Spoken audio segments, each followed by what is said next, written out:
हमारी पृथ्वी एक गतिशील ग्रह है। इसके अंदर एवं बाहर निरंतर परिवर्तन होता रहता है। पृथ्वी का आंतरिक भाग एक प्याज की तरह, पृथ्वी भी एक के ऊपर एक संकेंद्री परतों से बनी है। पृथ्वी की सतह सबसे ऊपरी परत को भूपर पट्टी कहते हैं। ये सबसे पतली परत होती है। यह महाद्वीपीय संहति में 35 किलोमीटर एवं समुद्री सतह में केवल 5 किलोमीटर तक है। महाद्वीपीय संहति मुख्य रूप से सिलिका एवं एल्यूमिनिया जैसे खनिजों से बनी है, इसलिए इसे सिएल कहा जाता है। महासागर की परपटी मुख्यतः सिलिका एवं मैग्नीशियम की बनी है, इसलिए इसे सीमय कहा जाता है। भूपर पट्टी के ठीक नीचे मेंटल होता है, जो 2900 किलोमीटर की गहराई तक फैला हुआ है। पृथ्वी की सबसे आंतरिक परत क्रोड है।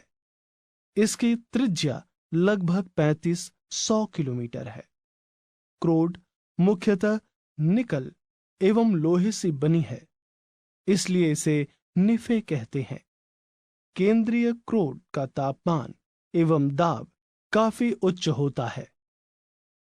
शैल एवं खनिज। पृथ्वी की परपट्टी अनेक प्रकार के शैलों से बनी है।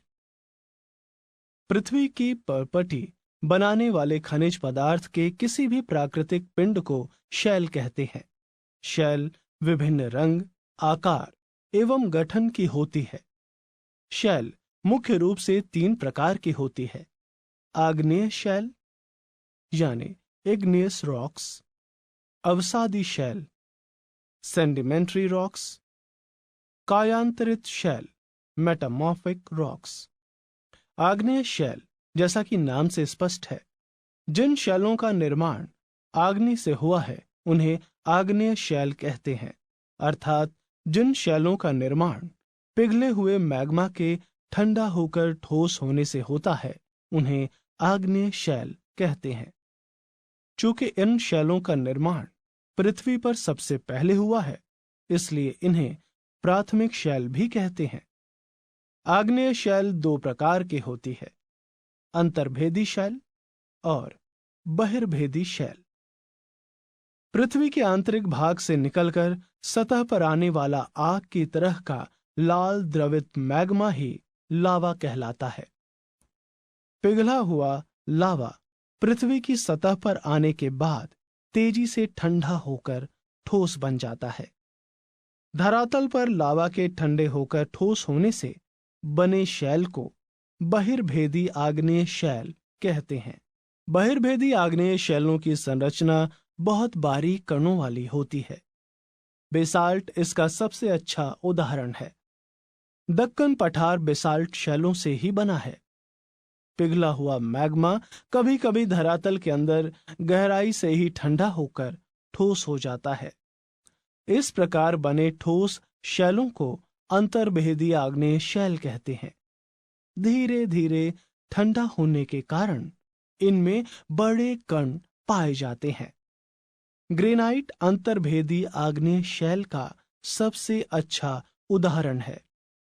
शैल लुढ़ककर, चटककर तथा एक दूसरे से टकराकर छोटे छोटे टुकड़ों में टूट जाती है।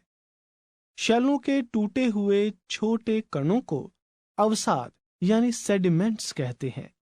ये अवसाद पवन, बहते हुए जल, हिमानी आदि के द्वारा एक स्थान से दूसरे स्थान पर पहुंचाकर जमा कर दिए जाते हैं।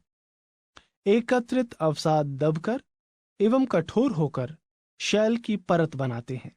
इस प्रकार बनी शैलों को अवसादी शैल कहते हैं।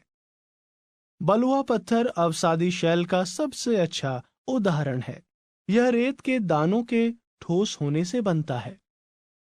अवसादी शैलों में पौधों, जानवरों एवं अन्य सूक्ष्म जीवाणुओं के जीवाश्म भी पाए जाते हैं। उच्च ताप एवं दाब के कारण आग्नेय एवं अवसादी शैलों के गुण व रूप में परिवर्तन हो जाता है। इस प्रकार परिवर्तित शैलों को कायांतरित शैल कहते हैं। कायांतरण की प्रक्रिया द्वारा चिकनी मिट्टी स्लेट में एवं चूना पत्थर संगमरमर में परिवर्तित हो जाता है। शैल हमारे लिए बहुत उपयोगी हैं। कठोर शैलों का उपयोग सड़क, घर एवं इमारत बनाने के लिए किया जाता है। किन्हीं निश्चित दशाओं में एक प्रकार की शैल चक्रीय तरीके से दूसरे में परिवर्तित हो जाते हैं। एक शैल से दूसरे शैल में परिवर्तन होने की इस प्रक्रिया को शैल चक्र कहते हैं। आइए शैल चक्र के बारे में विस्तार से जानते हैं। आप जानते हैं कि द्रवित मैग्मा ठंडा होकर ठोस आग्नेय शैल बन जाता है। आग्नेय शैल छोटे छोटे टुकड़ों में टूटकर एक स्थान से दूसरे स्थान पर स्थानांतरित होकर अवसादी शैल निर्माण करते हैं। उच्च ताप एवं दाब के कारण आग्नेय एवं अवसाद शैल कायांतरित शैल में बदल जाते हैं। ताप एवं दाब के कारण कायांतरित शैल पुनः पिघलकर मैग्मा बन जाती है। यह द्रवित मैग्मा पुनः ठंडा होकर ठोस आग्नेय शैल में परिवर्तित हो जाता है। शैल विभिन्न खनिजों से बनी होती है। खनिज प्राकृतिक रूप में पाए जाने वाले पदार्थ हैं जिनका निश्चित भौतिक गुणधर्म एवं निश्चित रासायनिक मिश्रण होता है। खनिज मानव जाति के लिए बहुत महत्वपूर्ण है। कुछ खनिजों का उपयोग ईंधन की तरह होता है, जैसे कोयला, प्राकृतिक गैस एवं पेट्रोलियम। खनिजों का उपयोग उद्योगों, औषधि एवं उर्वरक में भी होता है, जैसे लोहा, एल्यूमीनियम, सोना, यूरेनियम आदि।